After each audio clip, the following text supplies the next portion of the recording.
प्रिय विद्यार्थियों, पद परिचय पर एक वीडियो हम बना चुके हैं जिसमें हमने पद परिचय की जानकारी दी और संज्ञा पदों का परिचय दिया था।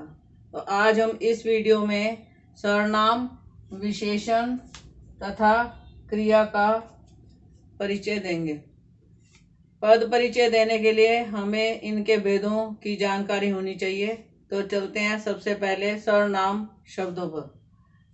सर्वनाम के हिंदी में 6 भेद हैं: पुरुषवाचक सर्वनाम, निश्चयवाचक सर्वनाम, अनिश्चयवाचक सर्वनाम, प्रश्नवाचक सर्वनाम, संबंधवाचक सर्वनाम और निजवाचक सर्वनाम। हमने आपकी जानकारी आसान करने के लिए इसकी पहचान बताई है। कुछ शब्द हमने लिख दिए हैं साथ में ताकि आपको आसानी से याद हो सके। तो पुरुषवाचक सर्वनाम, जहां पर कहने वाला अपने लिए, सामने वाले के लिए या किसी अन्य व्यक्ति के बारे में बातचीत करता है और जिन शब्दों का प्रयोग करता है वो पुरुषवाचक सर्वनाम के अंतर्गत आते हैं। जैसे मैं, अपने लिए, मैं, हम, हमारा शब्दों का प्रयोग करूं।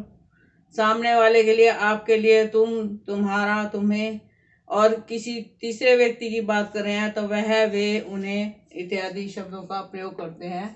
तो जब हम मैं, हम का प्रयोग करते हैं तो उत्तम पुरुष में आते हैं, और तू, तुम का प्रयोग करें तो मध्यम पुरुष में आते हैं, और वह, उनका शब्दों का प्रयोग हो तो अन्य पुरुष में आता है।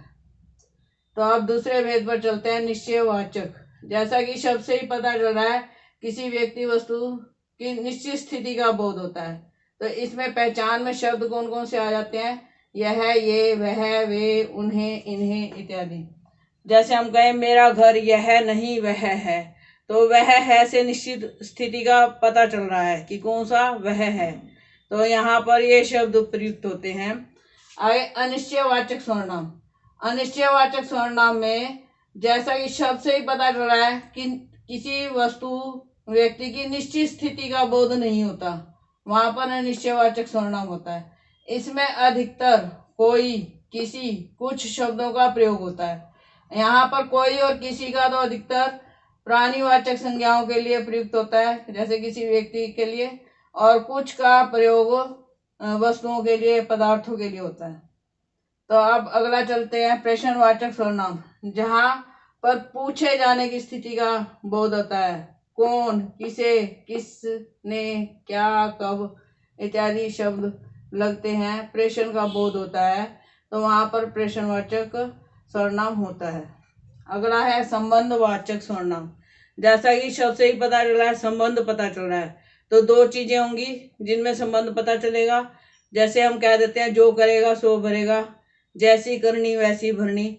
इस तरह के वाक्य जो हैं संबंधवाचक सर्वनाम के अंतर्गत आते हैं। जो, सो, जिसकी, उसकी, जिसे, वही। अगला है निजवाचक।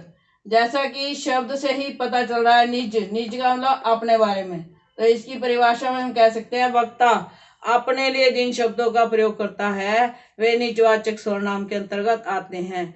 जैसे मैं अपना काम खुद करूंगी, यहाँ पर मैं तो पुरुषवाचक में आएगा, और अपना काम खुद करूंगी तो यहाँ पर अपना शब्द जो है निजवाचक में आएगा, और खुद शब्द भी निजवाचक सर्वनाम के अंतर्गत आएगा। निजवाचक सर्वनाम स्वयं, अपने आप, खुद, स्वतः। स्वतः का अर्थ भी खुद ही होता है। तो इसका पद परिचय देते समय किन किन बातों पर ध्यान देंगे? पद बताएंगे, भेद बताएंगे, लिंग, वचन और कारक बताएंगे। हम अपने देश पर मर मिटेंगे, इसमें हम का पद परिचय क्या होगा? हम, आपको पता चल रहा है कि पुरुषवाचक में था, हमने अभी बताया, यहाँ पर उत्तम पुरुष में आता है। पुरुषवाचक सर्वनाम उत्तम पुरुष, बहुवचन, यहाँ मिटेंगे से पता चल रहा है बहुवचन है। पुल्लिंग कर्ता कारक, कर्ता कारक, कौन मर मिटेगा? हम, तो कर्ता कारक है यहाँ पर। अपने, अपने शब्द का पद परिचय कैसे देंगे? अपने के बारे में क्या बताएंगे? अपने सर्वनाम शब्द है, निजवाचक सर्वनाम है, पुल्लिंग और एक वचन है, और हम अपने में संबंध पता चल रहा है, तो इसलिए यहाँ संबंध कारक है, देश से संबंध है। जो करेगा सो भरेगा, यहाँ पर जो करेगा और जो और सो ये दोनों सर्वनाम शब्द हैं। वाचक सर्वनाम पता चल रहा है। यहाँ पर पुल्लिंग, यहाँ करेगा और भरेगा से पता चल रहा है पुल्लिंग है, एक वचन है और कर्ता कारक है। तो ये सर्वनाम पदों का पद परिचय खत्म होता है। अब हम चलते हैं विशेषण पदों का परिचय। विशेषण के भेद लिखे हमने और यहाँ पहचान लिखी है। विशेषण के भेद 4 हैं: गुणवाचक, परिमाणवाचक, संख्यावाचक, सारनामिक विशेषण। तो पहले हमने ये शब्द अच्छी तरह से सुना हुआ है। विशेषण क्या होते हैं? जो शब्द संज्ञा या सर्वनाम की विशेषता बताते हैं उन्हें विशेषण कहते हैं। तो विशेषता किस किस तरह की हो सकती है? तो वो हमने बताया कि 4 तरह के विशेषण होते हैं। गुणवाचक, शब्द से पता चल रहा है गुण के बारे में। हम सोचते हैं कि कोई अच्छे गुण नहीं होंगे इसमें, परंतु इसमें सभी तरह के गुण होते हैं। तो गुणवाचक विशेषण में गुण, दोष, रंग, आकार, गंध, स्वाद। जैसे कहते हैं इमली खट्टी होती है, आम मीठा है, मेज गोल है। तो यहाँ पर गुण बताया किसी व्यक्ति या वस्तु का गुण, तो गुणवाचक विशेषण कहलाएगा। दूसरा है परिमाणवाचक। परिमाण का अर्थ होता है नाप तोल, वाचक अर्थ है बताने वाला। तो जहाँ पर किसी संज्ञा या सर्वनाम शब्द के नाप तोल संबंधी विशेषता पता चलती है, वहां पर परिमाणवाचक विशेषण होता है। तो अब इसमें वे चीजें आएंगी जिनका नाप तोल होता है। जैसे हम कहते हैं 4 मीटर कपड़ा, तो यहाँ पर निश्चित पता चल रहा है कितने मीटर कपड़ा, 4 मीटर कपड़ा। तो इस तरह का शब्द किस में आएगा? निश्चित परिमाणवाचक में आएगा। और यदि हम कह दें कुछ कपड़ा, तो यह अनिश्चित परिमाणवाचक में आएगा। तो परिमाणवाचक के 2 भेद हैं, निश्चित परिमाणवाचक और अनिश्चित परिमाणवाचक। अगला है संख्यावाचक विशेषण। संख्या का अर्थ क्या है? गिनती। गिनती किस चीज की? इसके अंतर्गत वे चीजें आती हैं जिन्हें गिना जा सकता है। तो हम परिभाषा में तो यही कहेंगे कि जो संज्ञा शब्द किसी व्यक्ति वस्तु की संख्या संबंधी विशेषता बताते हैं उन्हें संख्यावाचक विशेषण कहते हैं। जैसे लड़कों को गिना जा सकता है, पुस्तकों को गिना जा सकता है। 4 पुस्तकें कहें तो यह निश्चित संख्यावाचक हो जाएगा, कुछ पुस्तकें कहें तो अनिश्चित संख्यावाचक होगा। 4 बच्चे कह दें तो निश्चित संख्यावाचक हो गया, कुछ बच्चे अनिश्चित संख्यावाचक में आएगा। दर्जन जो है निश्चित संख्यावाचक में आएगा। दर्जन का अर्थ है 12, कोई 12 चीजें हो सकती हैं। संख्यावाचक विशेषण के और भेद हैं, परंतु बहुत ज्यादा विस्तार हो जाएगा और आपको समझ में नहीं आएगा। तो उसमें से हमने कुछ शब्द लिए हैं, जैसे पाव, सब्जी खरीदते हैं, पाव प्याज दे दो, या कि इस तरह के जो नाप तोल होगा, जो पाव शब्द आधा, पहला, थोड़े, तीनों, प्रत्येक, 40, सतसई, सैकड़ा, शतक, इकहरा, एक, इस तरह के शब्द जो है वो संख्यावाचक विशेषण के अंतर्गत ही आते हैं और निश्चित संख्यावाचक के अंतर्गत भी आते हैं। तो आप चलते हैं आगे। सारनामिक विशेषण। सारनामिक विशेषण में पहला शब्द सर्वनाम, दूसरा शब्द संज्ञा है। जैसे इसमें उदाहरण में देखें, वह सर्वनाम शब्द है, खंबा संज्ञा शब्द है। तो इसका नाम सारनामिक विशेषण क्यों पड़ा? जहां पर सर्वनाम आ जाते हैं संज्ञा शब्दों के साथ और विशेषता पता चले, संकेत शामिल हो। सारनामिक विशेषण को हम संकेतवाचक विशेषण भी कहते हैं। तो यह खंबा लंबा है। कौन सा खंबा? 4-5 खंबे लगे हुए हैं, उनमें से उसने संकेत किया यह खंबा लंबा है।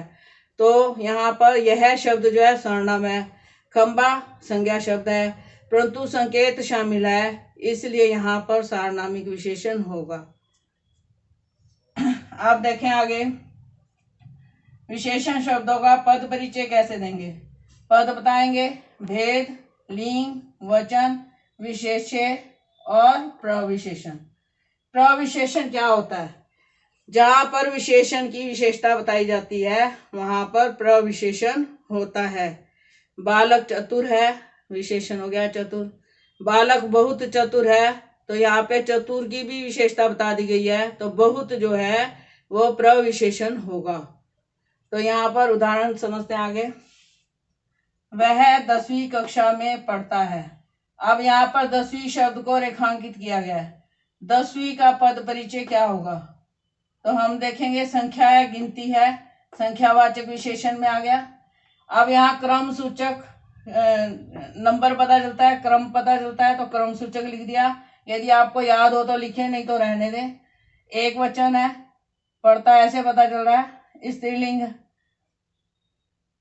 स्त्रीलिंग है, क्योंकि यहाँ कक्षा शब्द जो है स्त्रीलिंग है, और 10वीं भी स्त्रीलिंग ही प्रतीत होती है, स्त्रीलिंग ही है। तो यहाँ पर हम इस तरह से पद परिचय देंगे। यह छात्र बहुत चतुर है। अब यहाँ पर यह छात्र, कौन सा छात्र? यह छात्र। यह शब्द सर्वनाम है, छात्र संज्ञा है, और संकेत शामिल है। कौन सा छात्र? यह छात्र।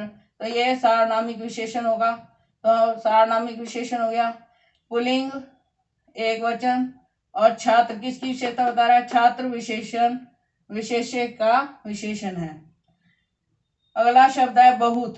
बहुत शब्द चतुर से पहले लगा हुआ है। चतुर भी विशेषण है, परंतु विशेषण की विशेषता बता रहा है।